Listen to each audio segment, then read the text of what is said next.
Hello, good afternoon, welcome to the Masterclass Theatre. Well, during the morning we've been considering various aspects of the drive to net zero.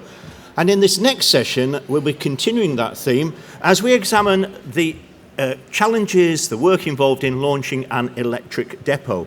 Tim Deakin, sitting over here, is the editor of Route 1 magazine. He'll be talking to two people who have first-hand experience of doing just that, creating electric depots. Julia Meek is Director of Business Development, EV Fleet at Zenobē, and she and her team work with bus and coach operators to assess and define their electric fleet needs and then deliver them. Whereas Luke Marion is Managing Director of Go Ahead Group's Oxford division, and he's been involved in delivering the UK's largest EV charging hub at the Cowley depot site. I'm going to hand you over to Tim now and he will take this session away. Tim. Thank you, Dave, and good afternoon, everybody. Just to set a little bit of the scene before we progress into the meat and drink of the session, Oxford Bus Company, of course, is a subsidiary of the Go Ahead Group, and it has worked with Zenobē on the deployment of 104 battery electric buses in Oxford, all of which are in service at the moment. They have been supported by the first round of the Zero Emission Bus Regional Areas scheme, which was a government funding approach, as we know. Now, surely the process of delivering those vehicles and the associated infrastructure was a complicated one that required considerable thought and preparation for. So look, it's no secret that zero emission is the trajectory for bus fleets across the UK, and it is going in that direction. It's a one-way street and it is not coming back. But from the operator's point of view, how did Oxford Bus Company begin to formulate a path away from diesel? And did that start with the previous all-electric bus city bid, or did it then really come to the fore with Zebra, or was there anything else in that process? No, I mean, it's been a project we've been working on for many years, actually, Tim, and really going back to before the pandemic, Oxford's had air quality challenges for many years. Back in the early 1990s, it was a city with one of the worst air quality problems in the UK. So a lot of time has been spent on air quality from really the early 90s onwards on retrofit particulate traps, hybrid vehicles, even flywheel hybrids, various things like that. But the aim was always to kind of lower emissions and particularly air particulate emissions. When the all-electric bus city scheme was first mooted, we did pick up on the wind that there was a strong chance that Oxford might be successful if it put a bid into that competition. And we did have a look at that, but the rules of that were really very restrictive for what we wanted to do, because as well as all the city buses, we've got coaches in Oxford, we've got longer distance buses that run out to county towns, and it wasn't going to be feasible for us really to convert all of those to electric with where the technology was at that stage.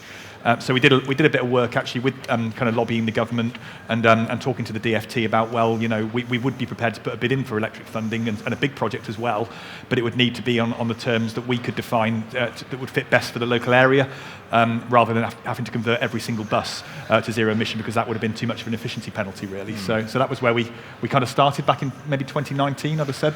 I see. And in terms of the political landscape in Oxford around bus is prominent in Oxford, perhaps more prominent than it is in many other places around the UK. Were you experiencing political pressure from elected representatives locally and at a county level to actually start doing something about diesel engines in your fleet? Well, yeah, I think we could see it coming over the horizon, Tim. Not really, because we'd obviously worked on the low emission zone in 2014, which is when we had to get all the vehicles up to Euro 5. So we did a lot of investment then to accelerate getting rid of the old Euro 3s, Euro 2s, etc., to get everything to Euro 5. And then we'd started bringing in the Euro 6 vehicles. So we had seen a steady reduction in NOx emissions and NOx levels in the city over a number of years. And we got to a point where the bus-only streets were actually some of the lowest NOx emitting streets in the city. So we were quite robust in our defence of what we were doing at that point. But equally, we could see that the wind was only blown in one direction. Like you said, that it was likely that we were going to have to go to zero-emission vehicles at some point. And I guess also we saw an opportunity that if we kind of grabbed that and ran with it, there might be the opportunity to kind of negotiate some beneficial things from the local authority in return for investing in the electric vehicles. So we kind of saw it really as an opportunity to kind of bring some funding into the business or get some engagement from the council. The council, as I say, is very interested in many modes of transport. They spend a lot of time on active travel, walking and cycling. Bus doesn't always get the bandwidth that it needs in Oxford, because walking and cycling does kind of expand to fill all available space.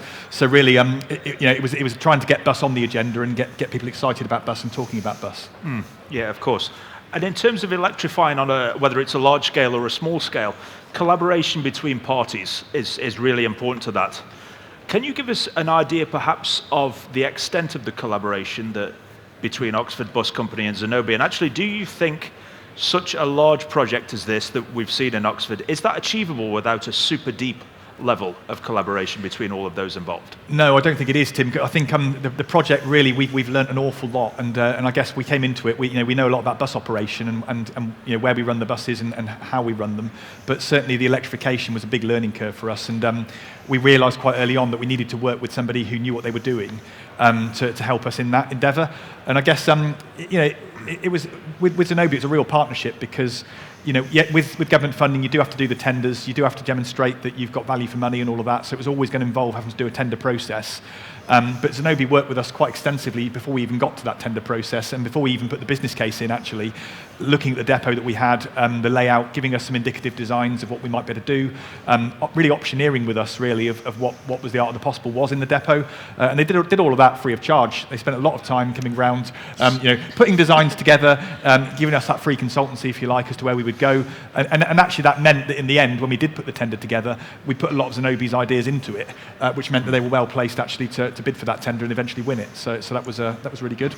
I see. And from an operator's point of view, Julia, perhaps many operators going into this, notwithstanding the group level knowledge banks that are developing among Go Ahead and I'm sure others, there's still a great deal of learning to be done there. Do you think that there is enough information available to operators when they start to make these decisions about what they're going to do? Because this is not something that you can get out of easily if you make the wrong decision or do the wrong thing. Yeah, I think there's a huge support network amongst the operators that have already electrified, and there's plenty of forums for operators to talk to one another about that. But I do think it's worth working, not just with Zenobē, but other partners like Zenobē, when particularly you end up working to a deadline.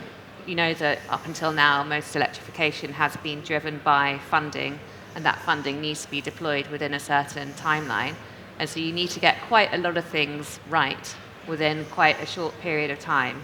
And I would say in that instance, it's always worth working with someone that's done it all before. In our case, we've supported, I think, around 1,400 electric buses so far, and with more to come.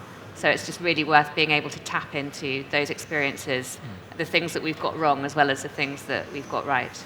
Yeah, of course, yeah. And look, you obviously identified that Zenobē was going to be the chosen infrastructure and charging partner at Oxford Bus Company and for the work there. How did you identify that Zenobē was the best suited partner for that? Well, a number of reasons, I guess, Tim. One, like Julia said, was that they were probably one of the first to market and had probably the most experience at the time we were looking at it. There are a number more charging companies now, but Zenobē were early into the market and delivered some early and successful projects that we'd seen. So we'd seen what they'd done in Guildford, for example, with Stagecoach some years back. Obviously, they'd worked with National Express as well in the West Midlands. So we were keeping an eye on what they were doing there. And they'd worked with some of our sister companies in London as well.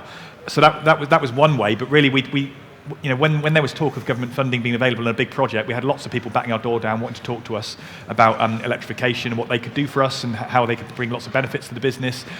So I had lots of meetings with lots of these people, and really found that Zenobē were the ones who talked the most sense, to be honest, Tim. They were the ones who really wanted to listen to what we wanted to do and tailor the solution to how we wanted it and what was best for our depot and the routes that we operated, rather than really trying to sell us maybe a solution that they'd worked up on elsewhere that had worked in other areas. So that was really how Zenobē came to the fore. I think just to add to that, I think when we finally got the design, it was like revision S. Revision S was the one we went with, yeah. So we did start on revision A and then went through B, C, D, etc. But the one we ended up with was revision S. So I guess that shows you the iterative approach that Zenobē were happy to take with us. We learned together really as we went forward, and ended up with something that probably better than any of us could have done on our own. and Zenobē kind of went along that journey with us. I see. And in terms of the service that is provided by Zenobē to Oxford Bus Company, what is that made up of? It's obviously the charging units and it's the infrastructure in the depot. But what else is there in that package that you've taken from Zenobē? Well, there's a few elements. Yes, there's all the chargers and all the cabling and civil works and all of that to actually build the charging hub. And then they're maintaining the charging hub, so they give us a warranty on that. They're coming out and doing all the high voltage electrical checks and maintaining the chargers. So if we knock chargers over with injudicious vehicle movements, Zenobē are on hand to assist us. Equally, components can fail. Zenobē can come out and do that under warranty as well. But they also provide software. So we have a system that does load management. And really, we don't worry too much about load management at Oxford Bus because we've got a quite unique setup with the substation. We'll come on to that a bit later. But we do still use the software to give us kind of the eye in the sky in the garage office overnight. When the buses are all on charge, the software will show us where they all are in the yard, what percentage they're on. The controller will get alerted if one of them's not charging or is not reaching the level of percentages that we think it should. So we don't have to wander around the yard looking at all the buses and making sure they're all tucked up nicely for night. The system at Zenobē does that for us and also works during the daytime when they come back in on the charge trips. So they do all of that element as well. I see. And in terms of the transition away from diesel towards large-scale battery electric operation, there is a large amount of risk attached to that. When you were going through the preparation and the readiness sphere of work on that, what were the particular risks that maybe you identified around the shift, and how have you mitigated those now things are in operation?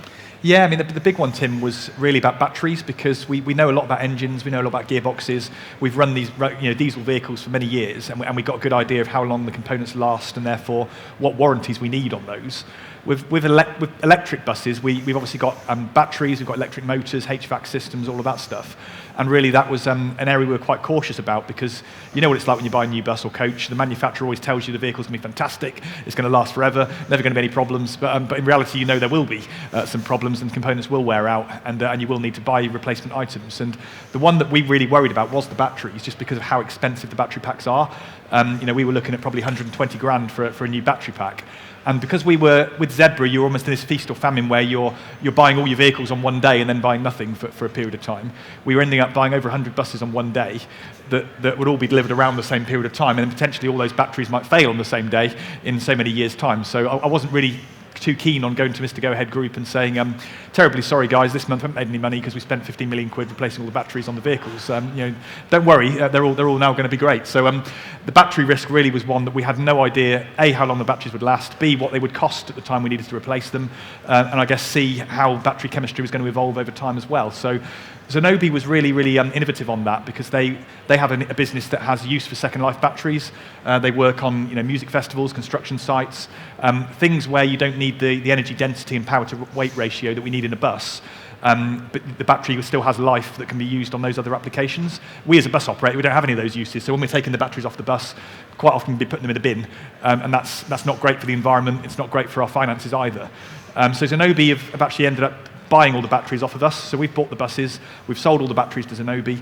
Zenobē are now managing the batteries for us, and they give us a capacity guarantee whereby if the batteries drop below a certain level, and that level's set at a level that we need it to be to run the routes that we're operating, once they get to that level, Zenobē will take the batteries away for us, give us another battery that will meet the requirements, and they will then recycle that battery to use in their wider business. And we pay them a monthly rental fee, a management fee for that. And obviously they take the benefit of all the manufacturers' warranties that came with the buses. So that's been really helpful for us because it's actually reduced the amount of capex that we have to spend on the vehicles to begin with. But crucially, it's giving us a 15-year warranty on the batteries. If those batteries fail at any point during the life of the vehicle, if they fail 2 or 3 times, Zenobē have got to come in and sort them out, and they've taken on that risk from us, which is really good for us because we will learn then over time how batteries perform and be more confident, I guess, in the future next time around how long the batteries will last for. Julia, from the supplier's point of view, and Zenobē's purchase of those batteries from Oxford Bus Company, is that a particularly common approach that you would take with a customer, or are there other options open to them in terms of how the battery ownership and purchase is structured? That's the most common for sure. So it's really a flagship Zenobē project that we buy the battery and lease it back, and then we underwrite the guarantee for around 15 years or more. However, there are also other structures that we use. So we have straight leases with some operators where they want to take the risk on the battery. In the recent project that we've had in Scotland with ScotZEB, the majority of operators have gone for that battery managed service because it just gives them a peace of mind and has environmental benefits as well. I would just say to build on the risks question, and I think we'll probably get onto it, that it's very much, how would you say it, it's the marriage, not the wedding. So when you're electrifying your depot, you just need to be thinking about the next 15 to 20 years as well. Batteries are a major part of that. Energy costs are another major part of that. And I think that's going to become increasingly a big part of the conversation that you're having as an operator. How can we make sure that we're building these depots to minimize energy usage over the next 15, 20 years as well as tomorrow? Yeah, and I think there's another one, Tim, as well, really, which is around tying together the delivery of the vehicles with the depot. And obviously, you've got to get power to the site. You've got to have a contractor that you can trust that's going to build the stuff on the time frame that they said they were going to. And then obviously, the buses need to turn up when you want them to. So that's quite a challenge as well with electric vehicles, because diesel buses, you order the bus, it turns up, you've got the diesel infrastructure already, off you go. Electric buses, you can get that quite spectacularly wrong if you're not careful. So it's important to work with a contractor that you know is going to, you've got confidence is going to be able to deliver the infrastructure on the timeframes that they say they will. And Zenobē certainly delivered on that one. Okay, thank you. In terms of where electrification is at the moment, it is broadly an approach being adopted by the larger bus operators. But of course, it will come to SME businesses in time, and indeed it is already starting that adoption there. From the point of view of somebody who's been through this process, look, you've done the procurement, you've done the work on your depot, you have the buses in service now, they work and they work reliably, is my understanding. What kind of wisdom would you perhaps share with any SME operators that are in the audience about how this process can be made successful? What would you advise them to do so they get a successful outcome of that when it comes to them? Right, no, well, really good question, Tim. I would say, by all means, come and talk to the likes of us that have done it.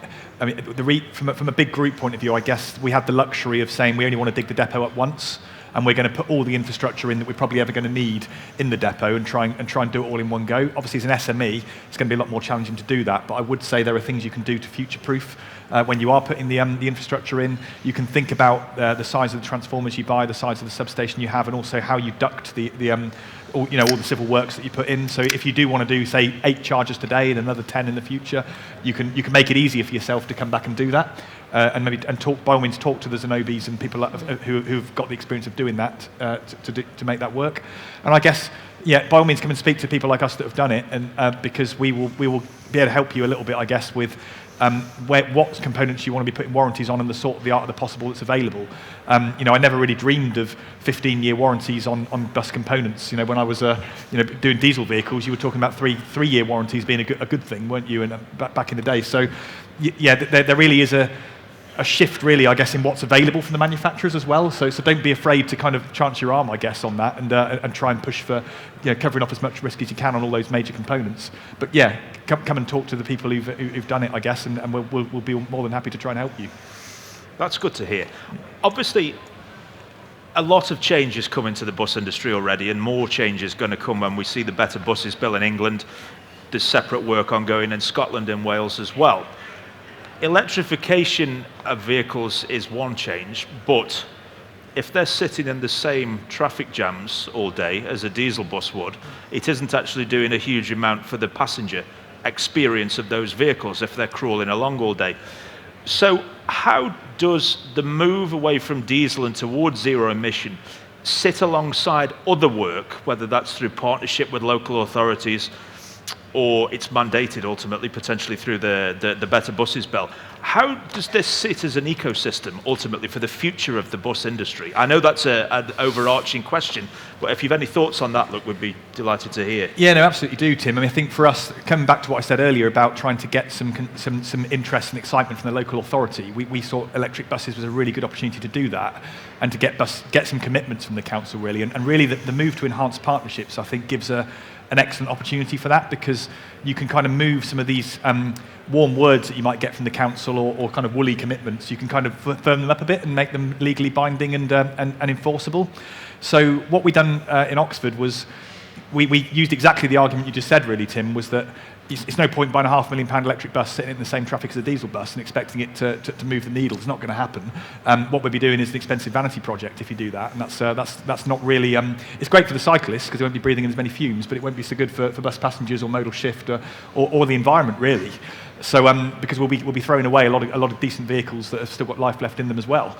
So we got the council to agree that really for the business case to make sense, they would need to commit to improving the efficiency of buses within the city, and that means better running times.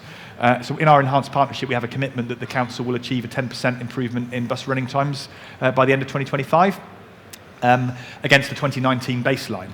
And obviously that's writing the commitment down is one thing, and getting an enhanced partnership, that's great. But we also had to be confident that that was a commitment the council could actually meet. They were going to be able to do some schemes that were going to deliver that sort of benefit. So we did a lot of modelling work with the council and with their consultants to look at the schemes they were proposing. There's various things in the city that we're doing. So we've got traffic light priority that we're rolling out at the moment.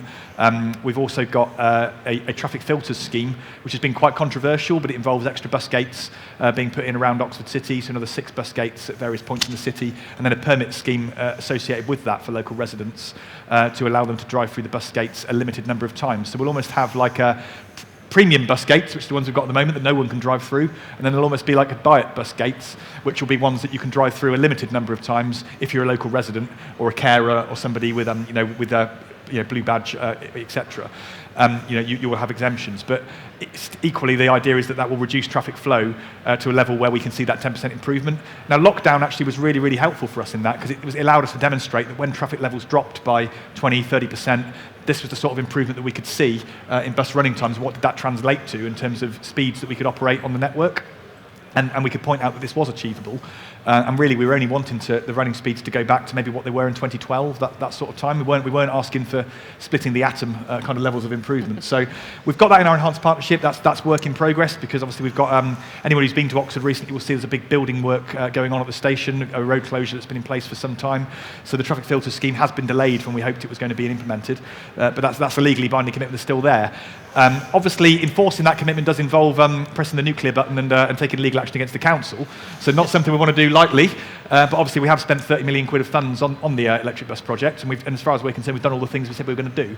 So if the council doesn't deliver, it does allow us to really turn the heat up on them in a way that we probably couldn't do in a pre-enhanced partnership world, when it was really lots of warm words and promises on email, and really difficult to take those to the bank. So it's helped in a number of ways. One, in sort of getting the project approved, but also that we can kind of hang something off the business case to say, by buying electric buses, we should actually, as well as the environmental benefits, get some benefits for the passenger over and above just having a different colour engine on the vehicle, which is important. Yeah. Just one final, last quick question, Luke, if we can, before we're out of time.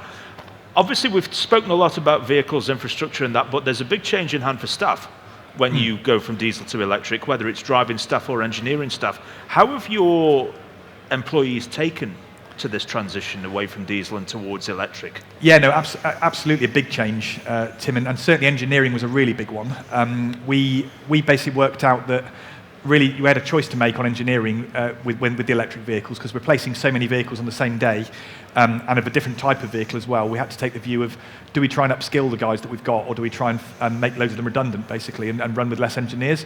And the view was, no, we want to upskill the guys and help them become EV mechanics rather than diesel mechanics. So we sent them all on a training program to become electric bus master techs that we've done with Wrightbus. They've been over to Ballymena, they've seen the vehicles being built from a chassis and where all the components go, and then they've done various training courses back in the UK as well to do that. And the feedback, it's not been universally fantastic. Obviously, some people are set in their ways, don't want to go and travel to Ballymena, but I'd say 80 to 90% of the engineers have really valued that. And drivers-wise, we put all of them through a half-day course as well on the vehicle, because they found them work quite differently. Obviously, the vehicles drive differently. They haven't got any gears. The transmission works in a different way. The braking system's different. You've got camera mirrors on the vehicle as well. And it doesn't... There's a different thing to how you actually orient yourself in the cab when you've been selling tickets back to driving, to make sure you don't have pedal confusion as well on the vehicle, because we've seen in the past with electric vehicles runaway incidents. So yeah, generally, the guys have really, and girls who work for us have really liked the vehicles. We've put a few features into them as well, like cab air conditioning that they've never had in Oxford on any vehicles before, so that's been welcome. And I think the smoothness of the ride. Certainly, I've had comments back from the guys that we find these vehicles less tiring to drive than diesel buses, and that's probably the best you're going to get really from some of the unions particularly. So been quite happy with that. Indeed. Well, thank you for that, Luke. That brings us to the end of the time we have allocated, but both Luke and Julia will be hanging around for the rest of the day. So if any of you do want to discuss anything further with them on a one-to-one basis, they're more than happy to do so. But for now, that's the conclusion of this session. Thank you for attending and thank you for listening.